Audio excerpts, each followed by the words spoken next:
Doctor Mohammad ইউনূসের বিরুদ্ধে পতিত সরকারের প্রধান পলাতক শেখ হাসিনার আক্রোশ ছিল লাগাতার। রাজনীতির মাঠ থেকে সংসদ সবখানেই সুযোগ পেলেই ডক্টর ইউনূসের সমালোচনা করতে ছাড়েননি শেখ হাসিনা, দিয়েছেন মামলা এবং সাজা। অন্যদিকে 2013 সালে সংসদে ডক্টর ইউনূসকে নিয়ে শেখ হাসিনার বক্তব্যের প্রতিবাদ করেছিলেন তখনকার বিরোধী দলীয় নেতা বেগম খালেদা জিয়া। আর শেষ সেনাকুঞ্জের অনুষ্ঠানে বেগম জিয়ার প্রতি প্রধান উপদেষ্টার সম্মান জানানো দেখে বিএনপির পাশাপাশি সাধারণ মানুষের প্রশংসায় ভাসছেন দেশের গুরুত্বপূর্ণ দুই ব্যক্তিত্ব। আরো জানাচ্ছেন মিরাজ হোসেন গাজী।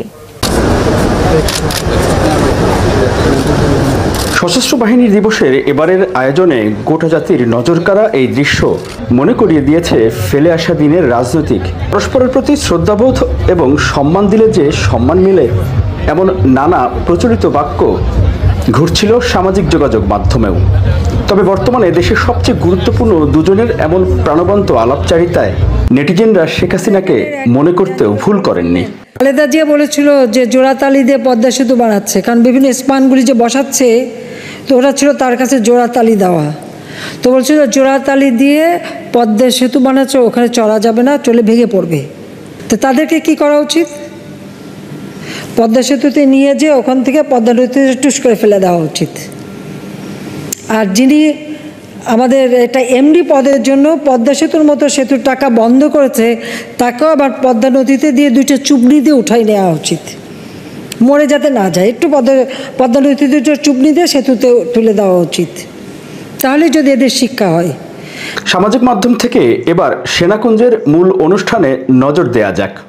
কুশল বিনিময়ের পর অন্তর্বর্তীকালীন সরকারের প্রধান উপদেষ্টা তাঁর ভাষণে জিয়াউর রহমান ও বিএনপি চেয়ারপারসন বেগম খালেদা জিয়াকে যেভাবে সম্মানিত করেছেন, তাতে মুগ্ধ হয়েছে বিএনপির অগণিত নেতাকর্মী সমর্থক সহ।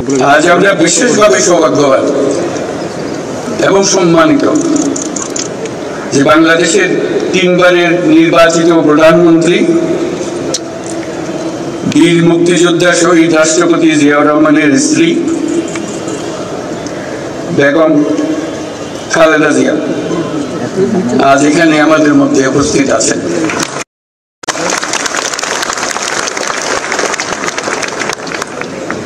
এক যুগ ধরে তিনি এই মহাসম্মেলনে অংশগ্রহণ করার সুযোগ পান নাই, আজকে সুযোগ পেয়েছেন। আমরা সবাই আনন্দিত এবং গর্বিত যে আমরা এই সুযোগ দিতে পেরেছি আপনাকে।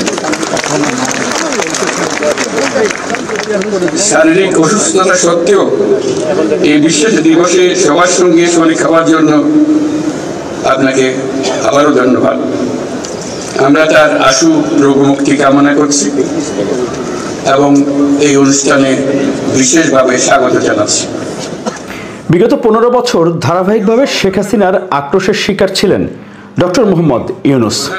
লাগাতার অভিযোগ, অপবাদ, এমনকি সংসদ উত্তপ্ত করেছিলেন হাসিনা। সে সময় শেখ হাসিনার সামনাসামনি তার বক্তব্যের প্রতিবাদ করেছিলেন তখনকার বিরোধী দলীয় নেতা বিএনপি চেয়ারপারসন বেগম খালেদা জিয়া। শান্তিতে নোবেল বিজয়ী বাংলাদেশের সন্তান ডক্টর মোহাম্মদ ইউনূস সম্প্রতি যুক্তরাষ্ট্রের সর্বোচ্চ রাষ্ট্রীয় সম্মাননা ইউএস কংগ্রেশনাল অ্যাওয়ার্ড এ ভূষিত হয়েছেন। এই জন্য জাতি হিসাবে আমরা গর্বিত। ডক্টর ইউনূসকেও জানাই আন্তরিক অভিনন্দন। তবে স্বদেশে তিনি যেভাবে নিগ্রহের শিকার হচ্ছেন তা সত্যিই দুঃখজনক। তার মেধা, শ্রমে ঘামে প্রতিষ্ঠিত গ্রামীণ ব্যাংকও আজ হুমকির মুখে। আমরা ডক্টর ইউনূসের সমর্থনে এবং গ্রামীণ ব্যাংকের পক্ষে আমাদের দৃঢ় অবস্থানের কথা ব্যক্ত করছি। জাতির জন্য যারা সম্মান বয়ে আনেন সেই কৃতি সন্তানেরা যেন দেশেও মর্যাদা পান, তা আমাদের নিশ্চিত করতে হবে, না হলে দেশ মেধাশূন্য হয়ে পড়বে। সামাজিক যোগাযোগ মাধ্যমে অনেকেই লিখেছেন সম্মান দিলে সম্মান মিলে। সেক্ষেত্রে বিএনপি যেন একটু এগিয়েই থাকলো, কারণ অনুষ্ঠান শেষে বেগম খালেদা জিয়া বাসায় ফিরলে দলটির মহাসচিব মির্জা ফখরুল ইসলাম আলমগীর আনুষ্ঠানিকভাবে ধন্যবাদ জানাতে ভুল করেননি অন্তর্বর্তীকালীন সরকারের প্রধান উপদেষ্টাকে। আমি আন্তরিকভাবে ধন্যবাদ জানাতে চাই বাংলাদেশের দেশপ্রেমিক সশস্ত্র বাহিনীকে। ধন্যবাদ জানাতে চাই প্রধান উপদেষ্টা প্রফেসর ডক্টর মোহাম্মদ ইউনূসকে, যে আজকে দেশনেত্রী বেগম খালেদা জিয়াকে আমন্ত্রণ জানিয়ে আজকে শহীদ প্রেসিডেন্ট জিয়াউর রহমান যে স্বাধীনতা যুদ্ধের সূচনা করেছিলেন, ঘোষণা দিয়েছিলেন, মুক্তিযুদ্ধ শুরু হয়েছিল, সেই ঘোষণাকে তিনি স্বীকৃতি দিয়েছেন এবং সেই সঙ্গে দেশনেত্রী বেগম খালেদা জিয়ার যে আপোষহীন সংগ্রাম, এই দীর্ঘ বছর বছর ধরে নিরন্তর সংগ্রাম, সেই সংগ্রামকে তিনি আজকে স্বীকৃতি দিয়েছেন। আমরা নিঃসন্দেহে আজকে একথা স্মরণ করতে চাই আমাদের ভারপ্রাপ্ত চেয়ারম্যান জনাব তারেক রহমান। তিনি আজকে আমাদের মাঝে নেই, তিনি অনেক দূরে আছেন। আজকে তিনিও সম্ভবত সবচেয়ে বেশি আনন্দিত দেশের মানুষের সঙ্গে, দেশপ্রেমিক সেনাবাহিনীর সঙ্গে, যে আজকে তাদের সবচেয়ে প্রিয় মানুষটি তার যে জায়গা, সেই জায়গায় তিনি যেতে পেরেছেন। সেনাকুঞ্জের ওই অনুষ্ঠানের আরও কিছু দৃশ্য নজর কাড়ে। পুরো অনুষ্ঠানে সামরিক বাহিনীর কর্মকর্তা এবং তাদের পরিবারের সদস্যদের মধ্যে ছিল বেগম জিয়াকে কাছে পাওয়ার ভিন্ন রকম উচ্ছ্বাস, কারণ তিনি তো সেনা পরিবারেরই সদস্য। অন্যদিকে ছাত্র নাগরিক অভ্যুত্থানে নেতৃত্ব দেয়া ছাত্রনেতাদের দেখা গেছে বেগম জিয়ার সাথে আলাপচারিতায়। হাসি মুখে ছাত্রনেতাদের ভূমিকার প্রশংসা করতেও দেখা গেছে সাবেক 3 বারের প্রধানমন্ত্রীকে।